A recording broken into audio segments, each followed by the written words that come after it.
ሐዋርያትና ነቢያት መሰለኛል እየተነጋገራችሁ ያላችሁት። አይ ዋና ርዕሳችን አይደለም ዴቭ። ግን ተነስቷል። ኦልሬዲ ግን ስለተነሳ ግን መቀጠል ትችላለህ። ምናልባት የኔን ፖይንት አግኝተው ከሆነ ከዚህ በፊትም ብዙ ጊዜ ስለተነጋገርን ሄሉ ታስታውሻለሽ እና በሉትራን ስታንድ አሁን ቀደም ሲነግሩሽ የነበረው ነው ያለው። በሉትራን ስታንድ ብቻ አይደለም፣ በሜንላይን ፕሮቴስታንቱም በሜንላይን ክርስቲያኒቲው በሙሉ አንድ አይነት ስታንድ ነው ያለው በዚህ ነገር ላይ ማለት ነው። በካቶሊኩም በኦርቶዶክሱም በሜንላይን ፕሮቴስታንቱም በሉትራን በአንግሊካን በፕሬስቤቴሪያን ይሄ ሜንላይን ፕሮቴስታንት በሚባሉትም አንድ አይነት ስታንድ ነው ያለው ማለት ነው። ሐዋርያትን ላይ ለይተን ስንመጣ መቼ ነው ሐዋርያ ተብሎ በቤተ ክርስቲያን አሁን መሰየም የጀመረው የሚለውን ማየቱ ታሪክን ማየቱ በጣም ወሳኝ ነው። በቤተ ክርስቲያን ታሪክ ውስጥ ከፈርስት ሴንቸሪ በኋላ በቤተ ክርስቲያን ታሪክ ውስጥ ሐዋርያ ተብሎ የተጠራ አባት የለም። መቼ ነው ሐዋርያ ተብሎ መጠራት የተጀመረው ስንል በሶስተኛው ሙቭመንት ፔንቴኮስታል ሙቭመንት ጊዜ ነው። ይሄ በ80 በ90 ማለት ነው። ምን ማለት ነው? የመጀመሪያው ሙቭመንት ይሄ ፔንቴኮስታል በነ ቻርልስ ፋራሃም በ1906 የተነሳው ልሳን ላይ ያተኮረ ነው። ልሳን መንፈስ ቅዱስ የመሞላቱ ምልክት እንትን ማለቱ ይሄ ኢቭን ከመዳን ጋር አያይዘውን ያስቀመጡት እነሱ ማለት ነው። ያ የመጀመሪያው ሙቭመንት ነው። ሁለተኛው ሙቭመንት የካሪዝማቲኩ ሁለተኛው የፔንቴኮስታል ሙቭመንት ካሪዝማቲኩ ይሄ ሁሉም ሰው የጸጋ ስጦታው አለው፣ ነገር ግን ልሳንም ከጸጋ ስጦታዎች አንዱ ነው፣ ሊኖረውም ላይኖረውም ይችላል የሚለው ያስቀመጡት ነው። ሶስተኛው ሙቭመንት ደግመዋል በ80 በ90 ያኛው ደግሞ ምንድነው ሐዋርያና ነብይ ተብሎ የመጣበት ማለት ነው። ከዛ በፊት አይታወቅም። በሶስተኛው የፔንቴኮስታል ሙቭመንት ነው ያ ነገር የመጣው። እንደገና ደግሞ ያም ደግሞ የምታየው በአብዛኛው በአፍሪካ ሀገርና በአብዛኛው አፍሪካ ሀገር ላይ ነው። እንደገና ደግሞ በአንዳንድ ሀገሮችን በውጭ ይታያል። ግን መቼ ነው የመጣው የሚለውን ታሪኩን ስታየው በሶስተኛው የፔንቴኮስታል ሙቭመንት ጊዜ የመጣ እንጂ ከዛ በፊት ያልነበረ የማይታወቅ ነው በቤተ ክርስቲያን ታሪክ ውስጥ ማለት ነው። ኦኬ፣ እንደዛ ከሆነ ዘንዳ ምንድን ነው ከተባለ ኤፌሶ ምዕራፍ 2 ቁጥር 20 ላይ በሐዋርያትና በነቢያት መሰረት ላይ ታነጻችኋል ብሎ ሲል ያ የታነጽንበት ፋውንዴሽኑ አስተምሯቸው ማለት ነው። የትኛው አስተምሮ ሲባል ነቢያት ሲል የና አጋቦስ ማለት አይደለም። ነቢያት ሲል የብሉይ ኪዳን ነቢያቶች ማለት ነው። በእነሱ አስተምሮና በእነሱ ሪቪሌሽን በእነሱ መገለጥ በእነሱ አስተምሮና እንደገና እነሱን የተኩ ሐዋርያቶች ናቸው። በአዲስ ኪዳን በሐዋርያቶቹ አስተምሮ ማለት ነው። ጴጥሮስ ራሱ አነቃቃቸዋለሁ ብሎ ሲል አስቀድሞ በነቢያት ቀጥሎም በሐዋርያት ከኢየሱስ ተቀብለው በሐዋርያት በኩል እያለ ነው እያነጻጸረ የሚናገረው ጴጥሮስ ማለት ነው። ስለዚህ አስተምሮ የታነጽንበት መሰረቱ ፋውንዴሽኑ በብሉይ ኪዳን ነቢያቶች ሪቪሌሽን እና የእነሱ ነው ነቢያት የተባለው። በአዲስ ኪዳኖቹ በሐዋርያቶቹ አስተምሮ ቤተክርስቲያን ምን ተብላለች? ተመስርታለች ወይም ደግሞ ታንጻለች። አሁን ከዛ በኋላ ምንድን ነው ከፈርስት ሴንቸሪ በኋላ በምናይበት ሰዓት መጽሐፍ ቅዱስ ካኖናይዝ ተደርጓል። ከዛ በኋላ መጽሐፍ ቅዱስ ካኖናይዝ ተደርጓል፣ ተጽፎ አልቋል ፈርስት ሴንቸሪ ላይ። ከዛ በኋላ ደግሞ ካኖናይዝ ተደርጓል። ስለዚህ ብቸኛው የሶላ ስክሪፕቸር አሁን የኛ ብቸኛው ሶርሱ ያን የእግዚአብሔርን ሐሳብ ሪቪል የሚያደርገው የሚገልጠው መጽሐፍ ቅዱስ ነው። መጽሐፍ ቅዱስ ላይ ሁሉ ነገር አለ። አፖስቶሊክ ክሪድ አለ በሉትራን ሁል ጊዜ ኮንፌስ የምናደርገው የአፖስቶሊክ ክሪድ የሐዋርያቶቹን አስተምሮ የያዘ ነው። ኢራኔስ እንደተናገረው ማለት ነው፣ ሌሎቹም አባቶች እንደተናገሩት። ኦኬ፣ ስለዚህ ያኛው ኦልሬዲ ፋውንዴሽኑ ስላለ ብቸኛው የመንፈስ ቅዱስ የሚሰራው አሁን ያንን ሪቪል በማድረግ በመግለጥ ነው የተጻፈውን በስክሪፕቸሩ በኩል ነው። አዲስ የሆነ ሪቪሌሽን የለም ከዚህ በኋላ ማለት ነው። እና ከፈርስት ሴንቸሪ በኋላ ወይም መጽሐፍ ቅዱስ ተጽፎ ካለቀ በኋላ አዲስ የሆነ ሪቪሌሽን የለም። ታዲያ የሐዋርያቶቹን አስተምሮ እነማን ናቸው እንትን የሚሉት የሚያስቀጥሉት ከተባለ እንትኖች አሉ። ፓስተሮች፣ መጋቢዎች፣ ቄሶች፣ አስተማሪዎች ያንን ምን ያደርጋሉ? ሐዋርያቶቹ በመሰረቱት በእነሱ መሰረት ላይ እያነጹ ቢልዲንጉ እየተገነባ ይሄዳል ማለት ነው። አስተማሪዎች፣ መጋቢዎች፣ እነዚህ ቄሶች ያንን ሐዋርያቶቹን አስተምሮ ቢልዲንጉን እያስቀጠሉ የሚሄዱ ናቸው ማለት ነው። እነዚህኛዎቹ ግን በሐዋርያትና በነቢያት የተባለው ግን ነቢያት የተባሉት እና አጋቦስ የአዲስ ኪዳን ላይ ያሉት ሳይሆን የብሉይ ኪዳን ነቢያቶች ናቸው። የእነሱ አስተምሮ ነው፣ የእነሱ ሪቪሌሽን አለ። በእነሱና በሐዋርያቶቹ አስተምሮ ኢየሱስ ክርስቶስ ለሐዋርያቶቹ ባስተማራቸው በእነሱ አስተምሮ ቤተክርስቲያን ኦልሬዲ ምን ብላለች? ታንጻለች። ከዛ በኋላ ያሉት ከፈርስት ሴንቸሪ በኋላ ሐዋርያቶቹ ካለፉ በኋላ ያሉት ያንን እያስቀጠሉ የሚሄዱ እያነጹ። ሶርሱ የትኛው ነው ከተባለ ብቸኛው ሶርስ አልቲሜት ሶርሱ መጽሐፍ ቅዱሱ ነው። መጽሐፍ ቅዱሱ ፕሮፌሱም ያለው መገለጡም ሁሉ ነገር ያለው መጽሐፍ ቅዱስ ላይ ነው ያለው እና ያንን እያነጹ የሚቀጥሉ ናቸው ማለት ነው። የነቢያትንም በምናይበት ሰዓት ቅድም እንዳልኩሽ ነው ጨርስልኝና ከዛ ወደ ነቢያቶቹ እንሄዳለን። እሺ፣ አገልግሎቱ ቀጥለዋል ካልከኝ አገልግሎቱ እንዴት ነው የቀጠለው? በመጋቢዎች፣ በአስተማሪዎች፣ በቄሶች በኩል ያ አገልግሎት ቀጥሏል። ምን በማድረግ? ያንን በማነጽ ያንን በማስቀጠል ያንን ይሄ ብቸኛው ሶርሱ አልቲሜት ሶርሱ ስክሪፕቸር ነው፣ መጽሐፍ ቅዱስ ነው እንጂ ይሄ በቃል የሚመጣ አይደለም። እንደዚህ ተብሎ የሚመጣ አዲስ ሪቪሌሽን የለም። ሪቪሌሽኑ ሁሉ ያለው ምኑ ላይ ነው? ቃሉ ላይ ነው ያለው። ያንን ምን ያደርጋሉ? አስተማሪዎች፣ መጋቢዎች ያንን ያስቀጥሉታል። እያነጹ ቅዱሳንን እያነጹ ቤተክርስቲያንን እያነጹ ማለት መሰረት እየመሰረቱ ሳይሆን ያ የተመሰረተው መሰረት ቤት ከተመሰረተ በኋላ ድጋሚ መሰረት አይመሰረትም። እየቀጠሉ ይሄዳሉ። መስኮቱን ይጨርሳሉ፣ ጣራውን ይጨርሳሉ፣ ግድግዳውን እያነጹ እየገነቡ ይሄዳሉ ማለት ነው። ቤት ከተመሰረተ እሱን እኮ ነው ቅድም እኮ ያልኩት እኮ ለማነጽ አገልግሎቱ ቀጥሏል ነው። ይሄ ስጦታ ለቤተ ክርስቲያን ተሰጥቶ ቤተ ክርስቲያንን አካሉን ለማነጽ ተሰጥቷል የሚለውን ትስማማለህ? እኔ መሰረት ይመሰረታሉ የሚል ሀሳብም የለኝም፣ እንደዛም አላልኩም። ግን አሁን አንተ በምትለው ሀሳብ ላይ ኦኬ ወንጌላውያንና እረኞች ያንን በማነጽ ቀጥለዋል ካልከኝ ሐዋርያትና ነቢያቶች ይህንን በማነጽ ስራ ውስጥስ አገልግሎቱ ስጦታው ቀጥሏል አልቀጠለም? በማነጽ ቤተክርስቲያን ይሄን ያልኩበት ምክንያት አሁን ልጨርስና ይሄን ያልኩበት ምክንያት ኤፌሶ መልእክት ምዕራፍ 4 ላይ በግልጽ የተቀመጠ ሀሳብ አለ። ይህን ሀሳብ በድጋሚ ላነሳው እፈልጋለሁ። ወደ ታችም የወረደ ብሎ ካለ በኋላ አንድ የተናገረው አለ ቁጥር 11 ላይ አንዳንዶች ሐዋርያት፣ አንዳንዶች ነቢያት፣ አንዳንዶች ወንጌል ሰባኪዎች፣ ሌሎች ደግሞ እረኞችና አስተማሪዎች የሆኑ ዘንድ ሰጠ። የሰጠውም እርሱ ነው ካለ በኋላ ይኸውም የክርስቶስ አካል ይገነባ ዘንድ ቅዱሳንን ለአገልግሎት ስራ ለማዘጋጀት ሲሆን ይላል። እንግዲህ ቅዱሳንን ለአገልግሎት ለማዘጋጀት እንደገና የክርስቶስ አካል ደግሞ ይገነባ ዘንድ ይሄ ስጦታ እንደቀጠለ እና ለቤተ ክርስቲያን እንደተሰጠ ጳውሎስ በደብዳቤው ላይ ግልጽ አድርጎ አስቀምጠዋል። ስለዚህ ይህንን እንዴት ነው የምትረዱት? እኔ አሁን ነቢያቶች ሊመሰረቱ ነው የመጡት፣ እንደ ብሉይ ኪዳን ነበር አገልግሎታቸው፣ ሐዋርያትም እንደ ብሉይ ኪዳን ነበረ እያልኩ አይደለም ያሉት። ግን አካሉ ለማነጽ ይሄ ስጦታ ቀጥሏል።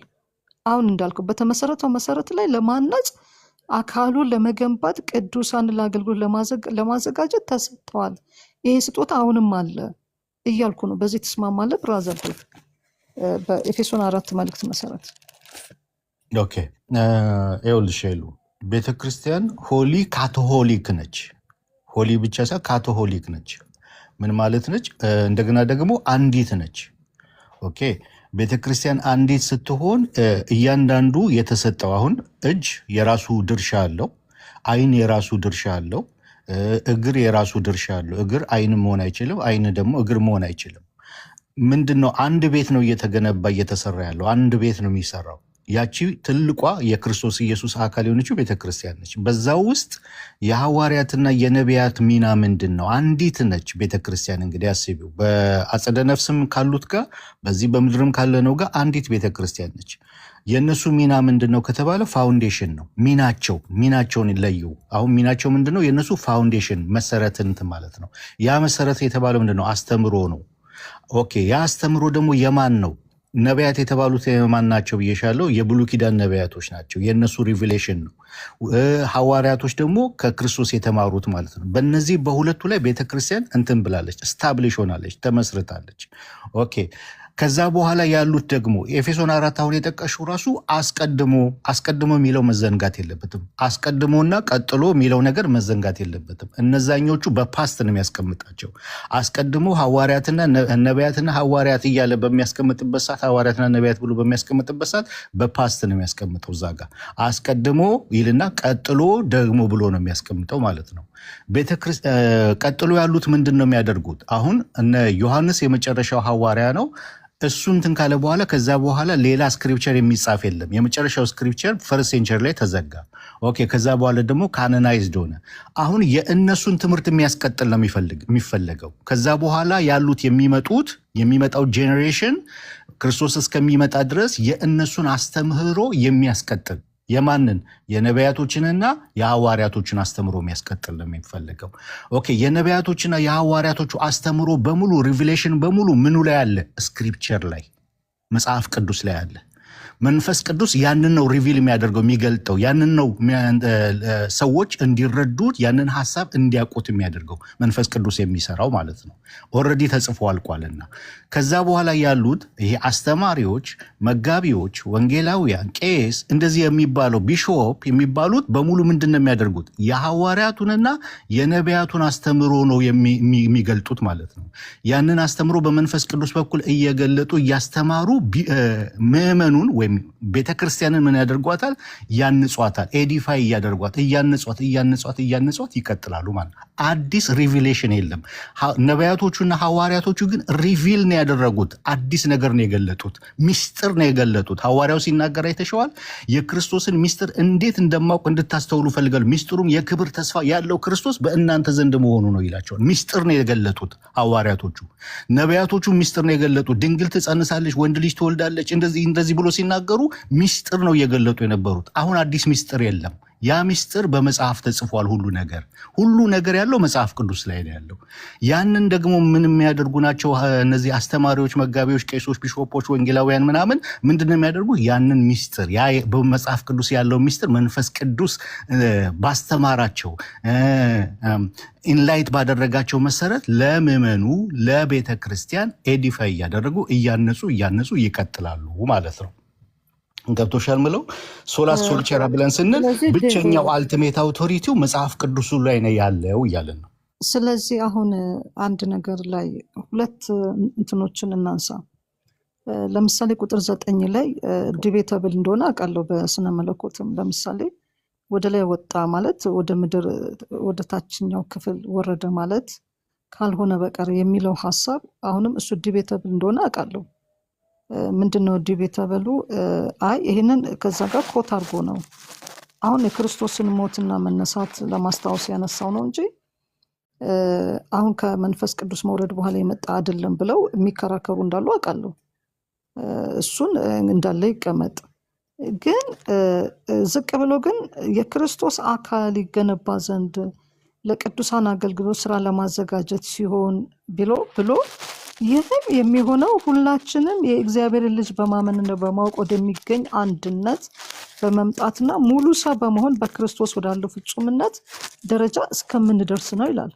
ስለዚህ ይህ አገልግሎት ቀጥሏል ካልን ይህ ፍጹምነትና ለክርስቶስ አካል ግንባታ ይሆን ዘንድ ለአገልግሎት ቅዱሳን ይዘጋጁ ዘንድ የእግዚአብሔር ልጅ በማወቅና በማመን ወደሚገኘው አንድነት ወደዚህ ሙላት በክርስቶስ ፍጹምነት ደረጃ እስከ መድረስ ነው ካለ እና ይሄንን ደግሞ የጸጋ ስጦታ እዚህ ጋር በስጦታ ከገለጠና ካስቀመጠ እነዚህ አገልግሎቶች አሁን በብሉይ ኪዳን መንገድ እንኳን ባይሆኑ አካሉን ለማነጽ ለምሳሌ ቅዱሳንን ለማጽናናት ልክ ቆሮንቶስ ላይ እንደተጻፈው እነዚህ ስጦታዎች ለምሳሌ ትንቢትን ስጦታ ሲያነሳ ቅዱሳን ይታነጹ ዘንድ ይመከሩ ዘንድ ይገሰጹ ዘንድ ስጦታ እንደሰጠ ይናገራል።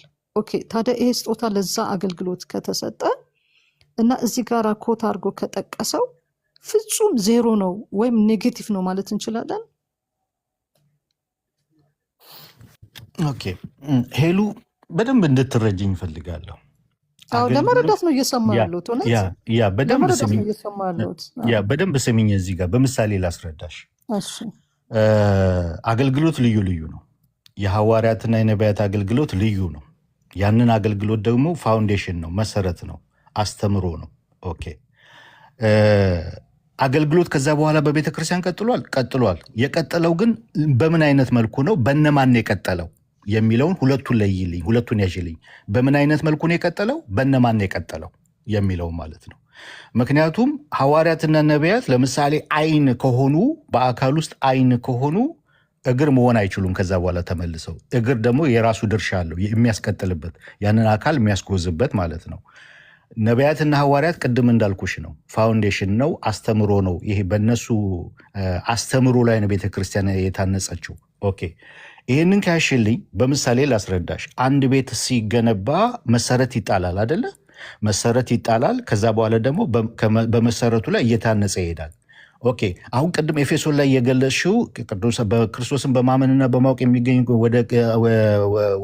ወደ አንድነት ሙሉ ሰው ወደ መሆን እስከምድረስ ቅዱሳን አገልግሎት ለመስራት እያለ ቤተክርስቲያን እስከ ሙሉ ሰው እስከመሆን ክርስቶስን እስከ መምሰል ድረስ እንዴት እስከምትሄድ ይሄ አገልግሎት እንዳለ ይናገራል። ነገር ግን አስቀድሞ መሰረት ሳይጣል ከዛ በኋላ ጣሪያውን ስለመጨረስ አይታሰብም። አንድ ቤት ሲመሰረት ማለት ነው። መሰረቱ በሐዋርያትና በነቢያት አስተምሮ ላይ ቤተክርስቲያን ታነጻለች። ከዛ በኋላ አገልግሎቱ ምንድን ነው ከተባለ ግንቡ ነው የሚገነባው፣ መስኮቱ ነው የሚሰራው፣ በሩ ነው የሚሰራው። አገልግሎቱ የተለየ ነው። የመሰረት አገልግሎትና የጣሪያን የመትከል አገልግሎት፣ መብራት የመቀጠል አገልግሎት ሁለቱ የተለያዩ ናቸው። ከዛ በኋላ የሚቀጥለው መስኮቱን መገንባት፣ ግንቡን መጨረስ፣ ጣራ መትከል፣ መብራት እንትን ማለት ምንድን ነው? ህንፃውና ቢልዲንጉ ሲገነባ የሚቀጥልና ፊኒሽንጉን የመስራት ስራ አለ። ኦኬ ስለዚህ ሐዋርያትና ነቢያት መሰረቱ ላይ ነው። የነሱ ስራ የነሱ ሪቪሌሽን መሰረቱ ላይ ነው። ያንን ጥለው አልፈዋል። ያ ታንጿል ኦልሬዲ ቤተክርስቲያን በዛ ላይ ማለት ነው። ከዛ በኋላ ያለው አገልግሎት ምንድን ነው እያልኩሽ ነው። መስኮት የመገንባት፣ ጣራ የመጨረስ፣ መብራት የማስገባት ምናምን አይነት አገልግሎት ነው የሚሰራው። ያ በነማን ነው የሚሰራው? በራሳቸው በሐዋርያት ነው? ኖ የነሱ ድርሻ መሰረት መጣል ነው። ያ የሚሰራው በነማን ነው? በአስተማሪዎች፣ በመጋቢዎች፣ በቄሶች፣ በቢሾፖች፣ በወንጌላውያን፣ በእነሱ ያ ስራ ቀጥሏል ማለት አንድ ስራ ነው። አንዱን ስራ ግን አስቀጥለው ሄደዋል። የማነጽን ስራ፣ መስኮቱን የመስራት ስራ፣ በሩን የመስራት ስራ፣ ጣሪያውን የመጨረስ ስራ፣ ኤሌክትሪክ የማስገባት ስራ፣ ውሃ የማስገባት ስራ በእነዚህ ቀጥሏል ማለት ነው። ምክንያቱም አጠቃላይ የመጨረሻው አልቲሜት ጎሉ ሙሉ የሆነች ያማረች ክርስቶስን የምትመስል ቤተክርስቲያን ማውጣት ስለሆነ የጌታ ዓላማ ያ እንዲሆን ደግሞ በእነዚህ አገልግሎቱን አስቀጥሏል። ቅዱሳን የሆነ አገልግሎት ቀጥሏል። በነማ በአስተማሪዎች፣ በመጋቢዎች፣ በቄሶች፣ በቢሾፖች፣ በወንጌላውያኖች ቀጥሏል ማለት ነው። የነዛ ስራ ግን ዩኒክ ነው። ሄሉዬ እዚህ ጋር በጣም እንድትረጅ የሚፈልገው የሐዋርያትና የነቢያት ስራ ዩኒክ ነው። ምን ላይ ነው? የነሱ ስራ መሰረት ላይ ያነጣጠረ ነው። መሰረቱ ደግሞ ኦልሬዲ ተጽፏል በመጽሐፍ ቅዱስ። ኦልሬዲ የነሱ ሪቪሌሽን በሙሉ ተጽፎ አልቋል። ዮሐንስ የመጨረሻው ነው ከሐዋርያቶች ማለት ነው። የመጨረሻው ጽሑፍ ተጽፎ አልቋል። ራእይ በሚጻፍበት ሰዓት እነ ዮሐንስ ወንጌል አንደኛ ዮሐንስ፣ ሁለተኛ ዮሐንስ፣ ሶስተኛ ዮሐንስ በሚጻፍበት ሰዓት በፈርስት ሴንቸሪ ማብቂያ አካባቢ የተጻፉ ናቸው የሚባሉት። የመጨረሻው መጽሐፍ ቅዱስ ተጽፎ አልቋል። ከዚህ በኋላ የሚጻፍ የለም። ከዚህ በኋላ አዲስ ሪቪሌሽን የለም። የእነሱ ስራ ኦልሬዲ ተጽፎ አልቋል። ሪቪሌሽኑ ያለው መገለጡ ያለው ሁሉ ነገር ያለው ምኑ ላይ ነው? መጽሐፉ ላይ ነው ያለው። ያንን ነው መንፈስ ቅዱስ ለአስተማሪዎች፣ ለመጋቢዎች፣ ለቄሶች፣ ለቢሾፖች ምን የሚያደርጋቸው? ኢንላይት የሚያደርጋቸው። ያንን ኢንላይት ያደረጋቸውን ደግሞ ለቅዱሳኑ ምን ያደርጉታል? ያንጹበታል። ቅዱሳኑ ይገነባበታል። ምን እየጨረሱ ነው ማለት ነው? የክርስቶስን አካል መስኮቷን እየጨረሱ ነው፣ ጣሪያዋን እየጨረሱ ነው፣ ኤሌክትሪክ እያስገቡ ነው የሚባለው እንጂ መሰረት እየጣሉ ነው አይባልም። የነዛ አገልግሎት ዩኒክ ስለሆነ የማንና የማን የብሉይ ኪዳን ነቢያቶችና የሐዋርያቶቹ አገልግሎት ዩኒክ ስለሆነ መሰረት ላይ ስለሆነ ማለት ነው። አዲስ ሪቪሌሽን ስለገለጡ ማለት ነው። ገብቶሻል ሄሉዬ? አዎ ብራዘር ዴቭ ገብቶኛል በደንብ። ሀሳብን የምታነሳው ነገር እኮ ብዙ ነገር ሼር የምናደርገው ነገር ነው። ተረድቻለሁ። ግን አሁን ይሄ በሐዋርያትና በነቢያት መሰረት ላይ ተመስርቷል የሚለው ሀሳብ ራሱ እኮ ያ መሰረት ክርስቶስ ኢየሱስ እንደሆነ ይናገራል። ለቆሮንቶስ መልእክት ላይ ያ መሰረት ራሱ ክርስቶስ እንደሆነ ማንም ደግሞ ይሄ መሰረት ሊመሰርት እንደማይችል እኮ አንደኛ ቆሮንቶስ ላይ የተጻፈልን መልእክት አለ። ኦኬ። ስለዚህ ያ መሰረት ክርስቶስ ከሆነ ሌላ መሰረት መመስረት የማይቻል ከሆነ አገልግሎታቸው ለመሰረት ነው ብቻ ነው ካልን ኦኬ፣ ለምንድን ነው በአዲስ ኪዳን ላይ የነቢያት ጉባኤዎች እንደነበሩ በኢየሩሳሌም የነበሩ ነቢያቶች ተብሎ የተጠቀሱ እነ ዩሊያ የተጠቀሱት ለምንድን ነው የብሉይ ኪዳን ሰዎች ናቸው በሚል ነው የተጠቀሱ ብለን ሀሳቡን ማስተላለፍ የምንችለው ወይስ ምንድን ነው? ኦኬ፣ መጀመሪያ አሁን ሐዋርያት ላይ ጨረስን። እኔ እኮ ቅድም ተናግሬያለሁ። ሐዋርያት የሚለው ወይም ሐዋርያና ነቢይ የሚለው በቀደመው አይነት አገልግሎት ነው ብዬ እኮ እኔ አላምንም። እሱን እኮ በግልጽ ተናግሬያለሁ። ነገር ግን አካሉን ለማነጽ ግን ስጦታው በቤተ ክርስቲያን ዛሬም በመንፈስ ቅዱስ አሰራር አለ። መሰረት ሊመሰርቱ ነው እንደዚህ ሊያደርጉ ነው በሚል ሳይሆን አካሉን ለማነጽ በሚል ስጦታው አሁንም በቤተ ክርስቲያን ውስጥ እንደሚሰራ ሐዋርያ ጳውሎስ በግልጽ ጽፏል። አለበለዚያ ከጽሁፉ ጋር ልጋጭ ነው። እኔ አሁን ለቃሉ እንዴት ነው የምታመነው ነው፣ ለቃሉ እንዴት እንታመን እንጂ እኮ የመጣባቸው ማብራሪያዎች እኮ የምንስማማቸው ናቸው። ብዙ ወንጌል አማኞች የምንስማማው ነው። ሌላ አዲስ ነገር ይፈጥራሉ፣ አዲስ ነገር ያመጣሉ እያልን አለም። እሱን እኮ ዕብራውያን ጸሐፊ እኮ በቃ ጨርሶታል አይደለ እንዴ? በልዩ ልዩ መንገድና ጎዳና ብሎ እኮ አስቀምጦታል። አሁን ግን በልጁ ተናገረን በሚል እኮ ዘግቶታል መጽሐፉ። ይሄ መሰረታዊ ኮንክሪት የአዲስ ኪዳን ትምህርት ነው ብዬ አምናለሁ። ግን አካሉን ለማነጽ ግን እነዚህ ስጦታዎች ዛሬም ሰውን በማጽናናት በመምከር ቃሉን በማጽናት በሰዎች ውስጥ ዛሬም መንፈሱ ይሰራል ነው እያልኩ ያለሁት። ይሄ ያስማማናል ዴቭ? ኦኬ፣ አሁን ይኸውልሽ ራሳቸው አሁን መጽሐፍ ቅዱስ ኤፌሶን 4 ላይ ሲያስቀምጥ ጊፍትድ ሜን ነው የሚላቸው። ራሳቸው ስጦታ ናቸው።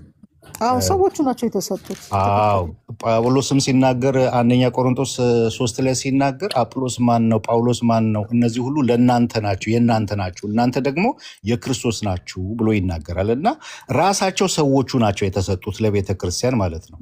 ኦኬ፣ አሁን ራሳቸው ከተሰጡ የነሱ ስራ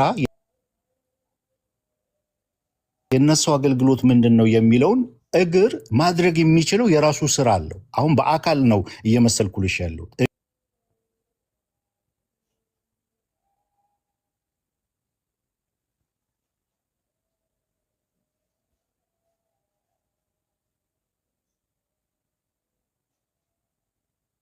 ነጣጠረ ነው። ኒው ሪቪሌሽን ነው የገለጡት የነሱ ነገር። በብሉይ ኪዳን ያሉ ነቢያቶች ቅድም እንዳልኩሽ ነው። ድንግል ትጸንሳለች፣ ታይቶ ተሰምቶ የማይታወቅ ትንቢት ነው። ድንግል ጸንሳ አታውቅም።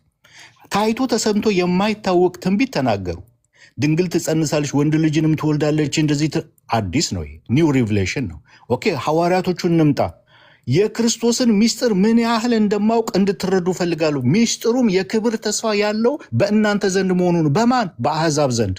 በአሕዛብ ዘንድ የክብር ተስፋ ያለው ክርስቶስ መገኘቱ ሚስጥር ነው። ይሄ በብሉይ ኪዳን ላሉት ራሱ አልተገለጠም። በአሕዛብ ዘንድ እንደሚገኝ፣ በእስራኤል ዘንድ በተመረጡት ዘንድ ብቻ እንደሚሆን ነው የሚያውቁት። ሚስጥር ነው የገለጡት ሐዋርያቶቹም፣ የብሉይ ኪዳን ነቢያቶችም ሚስጥር ነው የገለጡት። ያ ኒው ሪቪሌሽን ነው። ይሄ ሪቪሌሽን በሙሉ ግን በመጽሐፍ ተጽፎልናል ነው የምልሽ። የነሱ ስራ የነሱ አስተምሮ በመጽሐፍ ተጽፎልናል፣ በክሪድ ተቀምጦልናል። አፖስቶሊክ ክሪድ ማለት የነሱን አስተምሮ የያዘ ነው። በክሪድ ተቀምጦልናል፣ በመጽሐፍ ተጽፎልናል።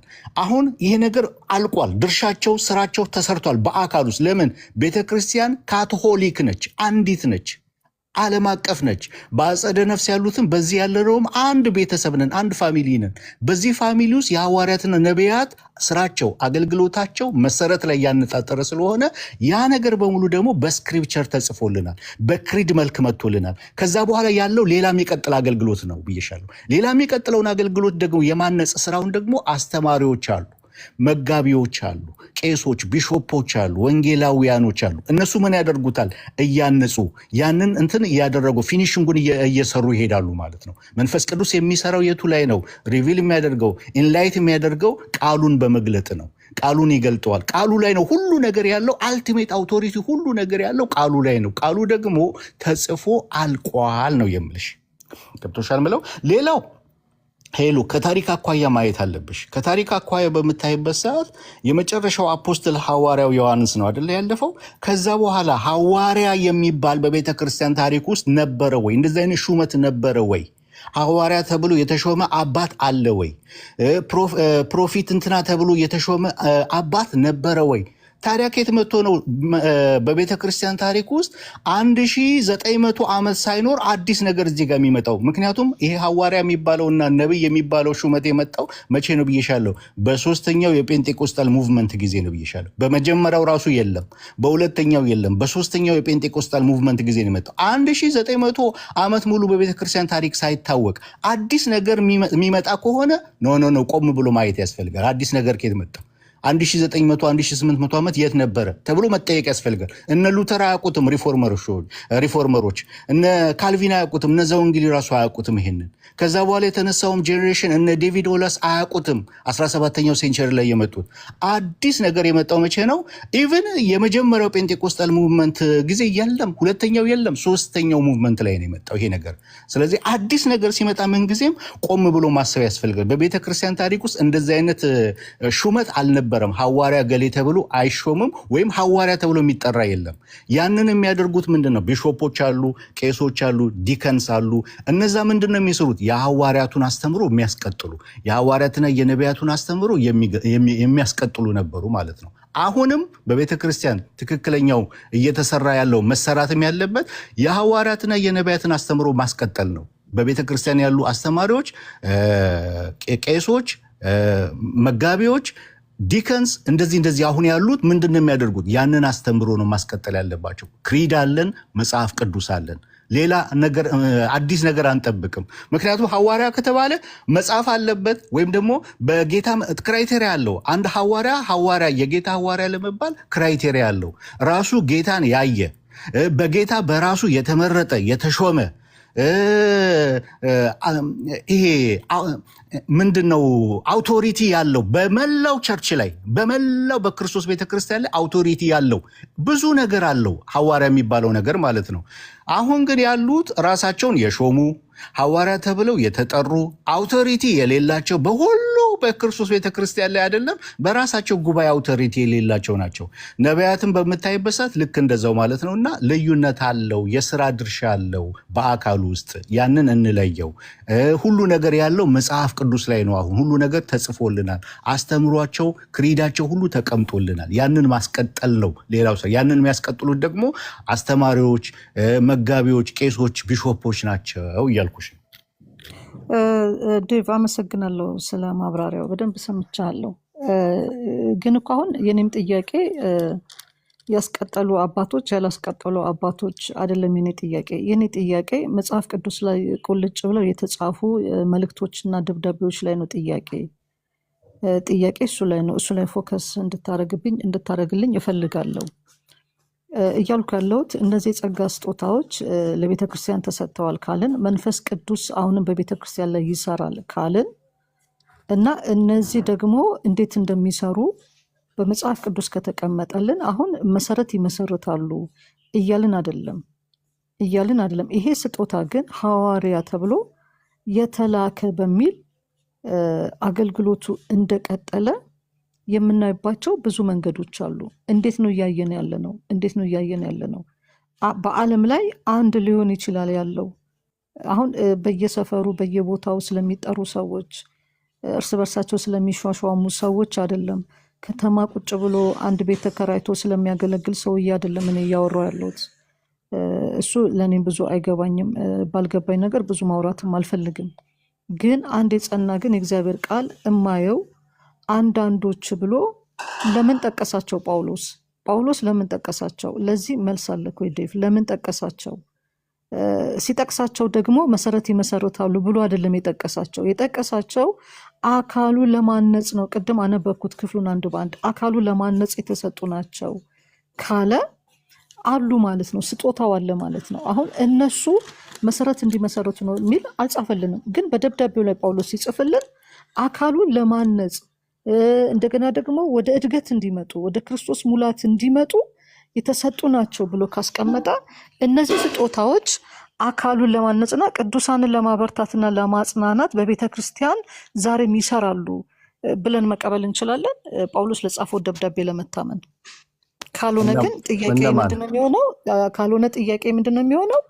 ጳውሎስ ለምንድን ነው ከእረኞችና ከወንጌላውያን ጋር ከአስተማሪዎች እኩል ነቢያትና ሐዋርያት ብሎ ለምን ጠቀሰ? የእነዚህ ሰዎች ግልጽ አገልግሎትና ስራ አካሉን ለማነጽ ነው ካለ አካሉን ለማነጽ ነው ብለን መቀበልና መውሰድ አንችልም ወይ? ማለት ሶላ ስክሪፕቸር የምንቀበል ከሆነ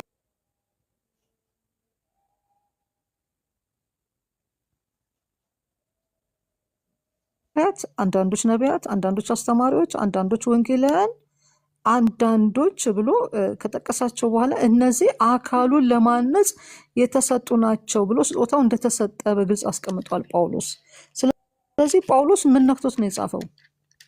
ስላልገባኝ ነው። ጳውሎስ ምንም አልነካውም። እሱ ምንም ካልነካው ብራዘር ዴቭ ምን ነካው? ቀጥልልኝ። ኦኬ፣ ቅድም ከታች አንዳንድ ኮመንት እያየው ነው። ሐዋርያ ነቢያት በመካነ ኢየሱስ ሉተራን ሐዋርያ ነቢይ የሚባል ታይትል ያለው በመድረካችንም አይቆምም፣ መቆምም አይችልም። ሐዋርያ ነቢይ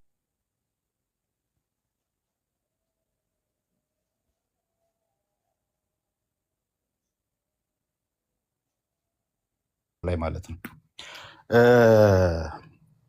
ወደ አንቺ ሀሳብ ስመጣ ቅድም ያልኩሽን አትርሹ ሄሉ። እዛ ኤፌሶን 4 ላይ ምን ብሎ ነው የሚያስቀምጠው? ግራመሩን መከተል ያስፈልጋል። አስቀድሞ ሐዋርያና ነቢያትን ሲያስቀምጥ አስቀድሞ ሐዋርያና ነቢያት ቀጥሎ እያለ ነው የሚያስቀምጠው። አስቀድሞና ቀጥሎ በጣም ወሳኝ ናቸው። ፓስትና ፕሬዘንት አድርጎ ነው የሚያስቀምጣቸው ማለት ነው። የትኞቹን ሲል ኤፌሶን ምዕራፍ 2:20 ላይ ነው የምትሄጂው። በሐዋርያትና በነቢያት መሰረት ላይ ታንጻቸዋል የሚለውን ማለት ነው። ሐዋርያትና ነቢያት የትኞቹ ናቸው ብሎ ሲባል ነቢያት ያልኩሽ ቅድም እንዳልኩና የብሉይ ኪዳኑን ነው እና አጋቦስን ማለት አይደለም። ምክንያቱም በነቢያት ላይ ስንመጣ ፋውንዴሽናል እና ነን ፋውንዴሽናል የሚባል አለ። ፈርስት ሴንቸሪ ላይ እስከ መጨረሻው ድረስ ሲታዩ የነበሩት ነን ፋውንዴሽናል ነቢያት ውስጥ የሚመደቡ ናቸው። ከዛ በኋላም አልቀጠለም ያ ነገር በምናይበት ሰዓት ማለት ነው። ግን ነቢያት ላይ ላቆይሽና ሐዋርያት ላይ እንጨርስ። ይሄኛው አስቀድሞ የሚለው ግራመሩ መረሳት የለበትም። አስቀድሞ ሐዋርያትና ነቢያት ቀጥሎም ይልና ከዛ በኋላ ምንድን ነው ቅድም ያልኩሽን ቤተክርስቲያኑን ይሄ ፉልፊልመንት የሚጨርሱ የሚያንጹ የክርስቶስ ፍጹም ሙሉ ሰው እስከምትሆን ድረስ ቤተክርስቲያንን የሚያንጹ። ኦፍኮርስ ቢውልዲንጉ ማለቅ አለበት፣ ቢውልዲንጉ መጨረስ አለበት። ቢውልዲንጉ መሰረቱ ግን ኦልሬዲ ተመስርቷል ነው እያልኩሽ ያለው። የእነሱ ዩኒክ አገልግሎት ነው። አይን እግር መሆን አይችልም። በአካል ውስጥ ብልት ናቸው አይደለ? ሐዋርያቶቹም ነቢያቶቹም በአካል ውስጥ ብልት ናቸው እኮ። የእነሱ ስራ አይን ከሆነ አይን ነው ስራቸው። ያንን ስራቸውን ሰርተዋል በአካል ውስጥ። ቀጥሎ ያለው እግር ከሆነ ማስቀጠል ያለበት እግር ነው የሚያስቀጥለው ያንን ስራ። እጅ ከሆነ ማስቀጠል ያለበት እጅ ነው የሚያስቀጥለው። እነዛን በምን ምሳሌ አምጥቼልሻለሁ? ያንን የእነሱን ስራ። ስለዚህ የመንፈስ ቅዱስ ስራ ቀጥሏል እያልከኝ ነው? ስራው ቀጥሏል ማለት አካሉን ለማነስ ስንል እጅ እግሩን ለመቀጠል ለማስኬድ ቀጥሏል በሚለው እንስማማለን። ቅድም እኮ አልኩሽ ስራውማ ቀጥሏል። የቀጠለው እንዴት ነው ስራው ሲባል ሲቀጥል እንዴት ነው የቀጠለው? እሱን አውራ። እስካሁን ቅድም ያወራሁትን አልሰማሽኝም ማለት ነው? አይ በደንብ ሰምቻለሁ። እንዴት ነው የቀጠለው? ደግሞ ነው እንዴ ወይም ሄሉ እየጻፍሽ ስም እኔ ራሴ አስታውሰዋለሁ። ከፈለሽ እኔ ልድገምልሽ ማለት እየሰማሽ ሀንቾ ድገሚው። ዴቭ ልድገምልሽ። ሄሉ ቅድም ምን ብዬ ያስቀመጥኩት ትዝ ይልሻል? አገልግሎቱና በነማን የሚለውን ትዝ አይልሽም ሄሉ? ትዝ ይለኛል።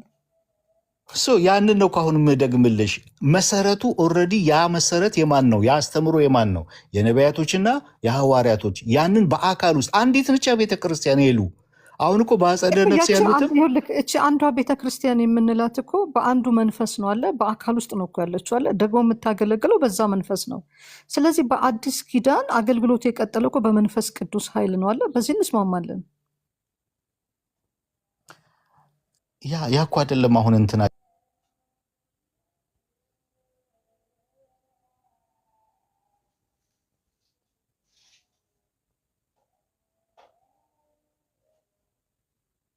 እንዴት ነው የምንደፍረው? እሱን ያልገባኝ። ስራው ልዩ ልዩ ነው፣ አገልግሎት ልዩ ልዩ ነው አይደለም የሚለው።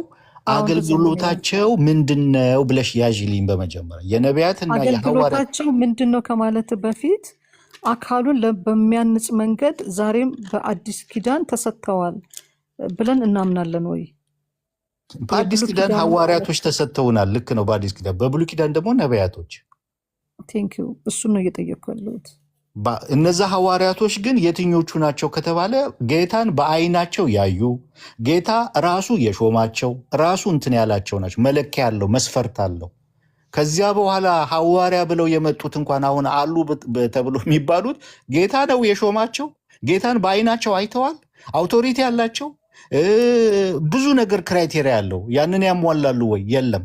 እነዚህ ሐዋርያ ተብሎ የተባሉት ስለዚህ ክራይቴሪያ የሚያሟላ ስለሌለ ነው የለም እያልን ያለ ነው። ኖ ክራይቴሪያ የሚያሟላ ሳይሆን ኦልሬዲ አልቋል። መሰረቱ ተመስርቷል። መሰረት ላይ ያነጣጠረ ስለሆነ የነሱ ከዛ በኋላ ያሉት አስተማሪዎች፣ መጋቢዎች ያንን ነው የሚያስቀጥሉት። ቅድም እኮ በቢልዲንግ መሰልኩልሽ።